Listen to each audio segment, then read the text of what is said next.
Iniwala ang Commission on Elections o COMELEC na magiging tahimik, payapa at maayos ang pagdaraos ng eleksyon sa Lunes, Mayo 12. Sinabi ni COMELEC Chairman George Garcia, inaasahan nilang mabilis na matatapos ang botohan, lalo't naihanda naman ang lahat na para sa mabilis na sistema at proseso na titiyak rin sa mabilis na proklamasyon ng mga nanalo.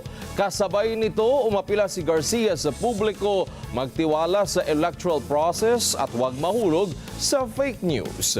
Nagpaalala rin siya sa lahat ng kandidato na magkusang alisin ang mga campaign material na nailagay sa mga lansangan ngayong araw at binigyan lamang sila hanggang alas 12:01 ng madaling araw ng linggo para baklasin ang naglalakihang tarpaulin. Bawal na rin bukas ang lahat ng uri ng pangangampanya kasama na ang social media. Sahan naman na sa araw ng eleksyon, sa araw ng Lunes na o bukas na ng alas 5 ng madaling araw o bukas na ng alas 5 ng madaling araw ang mga polling percent para bigyang daan ang mga senior citizen, persons with disability at mga buntis na makaboto hanggang alas 7 ng umaga.